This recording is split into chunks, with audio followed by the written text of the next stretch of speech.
Hey friends. So here we are on the precipice of the Gemini new moon, which is taking place on Thursday, June 6th at 5:37 a.m. Pacific, 8:37 a.m. Eastern.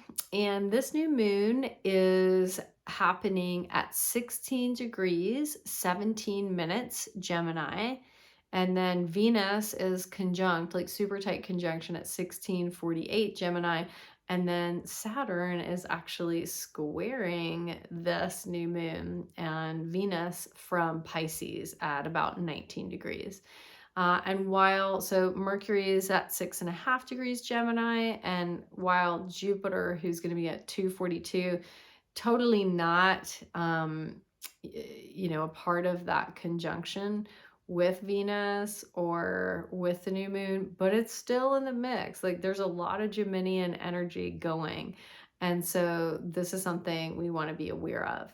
Now, whenever I think of Gemini, I think about, something that's fresh, novel, new. It wants to see things from a different perspective. It wants difference and variety, and it really wants to pack in as much stuff in one lifetime as is possible, to just gather as much experience as possible. And it's interesting because it's not so that it can like sink really deeply into things and like feel them deeply. It's so that it can just like change its perception of reality. If you just listened, or if you've listened to my recent Jupiter in Gemini video, definitely we hit on this. But Gemini wants to just see things from so many different viewpoints.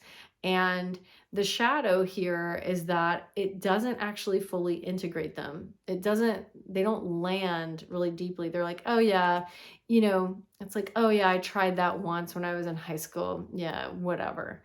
And then it's just like having this very outdated idea about something because somebody did it. Because we did this thing like 30 years ago, and we're like, oh yeah, and we can just write it off because our minds just made up this story around this one experience that we had when we were someone totally different than we are now.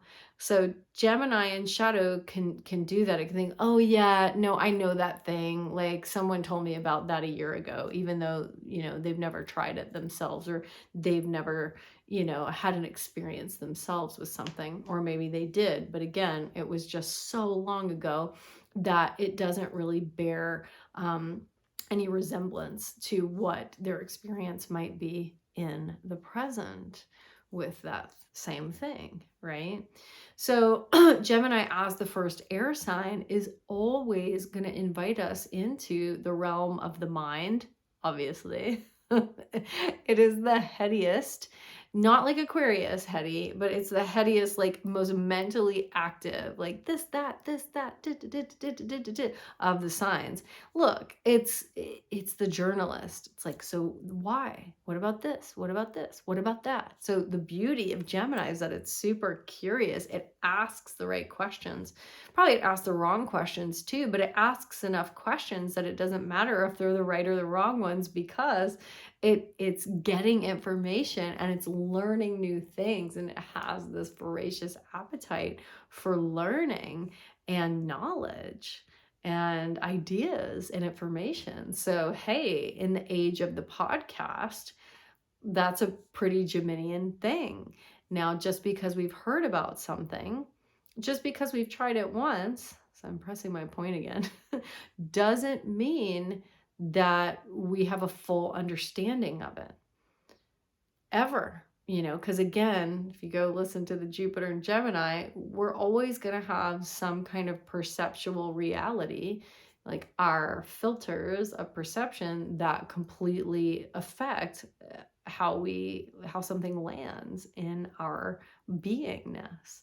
And so practices of discernment and awareness practices can be really helpful, because they invite us to actually question, how much can I rely on my mind And here's the Saturn in Pisces. What is that deeper part of me that isn't swayed by this thought or that thought, but is actually just aware of the thoughts and is moving or acting or being or experiencing from a much deeper place?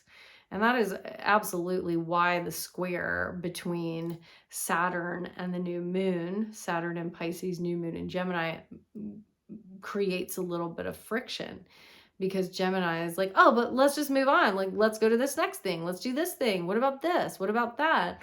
And without the capacity to actually drop into and fully experience the thing, it just stays as a mental construct and it doesn't ever really land. And what Pisces wants is true experience. Pisces wants to feel the totality of all of reality in each moment. Is that possible? I'm not quite sure, but at least in certain key moments, Pisces can tap into the ephemeral, the ineffable, the numinous. And Gemini kind of goes so quickly that it moves right past it. Not always. Okay, so when we're paying attention, actually, maybe Gemini is asking the right questions or is interested in being so open in reality that it actually does attract or welcome in an experience in which it feels that kind of unity consciousness or oneness with all of life, like Pisces needs and wants. And the Venus here on the new moon, so it's sitting right beside it, and Gemini can really help with this, because when we actually have a true and real connection with another human, so much is possible. So much magic is possible. We can actually sense the sacred presence in the other person, and that taps us into a whole nother level of reality and of possibility. And so Gemini wants us to stay open to life. It wants us to kind of receive life in a way so that we're not just like, oh, I want to do this, oh, I want to do that, oh, this, oh, that, squirrel, and really distracted. Although, again, that's always a possibility with Gemini, and especially where we have gone recently with technology. Technology can be used as a beautiful gift. It's, it's what I'm using right here to connect with you. And also, if we're using it in a way that keeps us constantly active here without ever creating space for a bigger awareness to come through, we do just get super attached. And I would, yes, use the word, we do become super addicted to chasing something. And there is a sense of us not being able to sit alone with ourselves, which Saturn wants us to do. Saturn's like, kid, you got to figure it out yourself. You've got to experience this bigger reality and the magic that it contains for yourself. You can't just read about it. You can read about it, and that can help, point you in the right direction. But the famous quote, don't mistake the finger pointing at the moon for the moon itself. It's so important that we actually have our own experience in order to know bigger reality. And sometimes when we welcome the right people into our lives who ask us the right questions or say the right things, and then our minds just open and we become mind blown, and they see that and sense that and feel that, and they become mind blown, and that again contains the totality of reality right there. Yeah, I think we're doing a good job in that case, right? We're going in alignment with life. Now, I think I mentioned on the video that I made recently about Jupiter in Gemini that at the very beginning of its movement into Geminian territory, I was like, oh my gosh, like, is Mercury retrograde right now? What is going on? And I'm like, oh no, this is just Jupiter moving into Gemini. It's making a big square natally in my chart. I know what's going on. Cool. I know what I can do with that, right? So the shadow of Geminian energy is absolute chaos. It's like, oh my God, like my technology is not working. And I've like a number of times, like my technology has not been working for me at all. So, okay, if that's the thing for you, it's like, how do you learn to just walk away and do something else that is interesting or productive or helpful, and then come back to the thing so you're not blowing a fuse? Or just, it's like choosing to engage with reality in a helpful way. Sometimes our email goes down and the messages just can't come through. And so maybe it's having another way of communicating that, whether it's putting it into a note or putting it into a text to ourselves because our email's down, and then we can cut and paste it or whatever, right? There's the Virgo piece of Gemini. but really, like, if technology isn't working, it's like, what are we going to do? And I think it is important to be able to walk away and to be able to just slow things down a little bit so our minds are not just running the show and wanting us to go from this thing to that thing to that thing to that thing. Oh, you didn't do this. Oh, you got to go here. Oh, do that. Oh, now you got to, oh, what about this?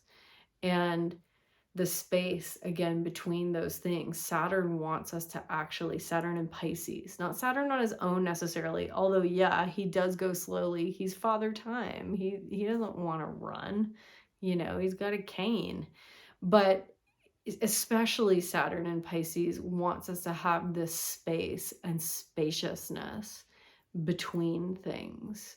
Mind the gap, for example, between your thoughts, basically, and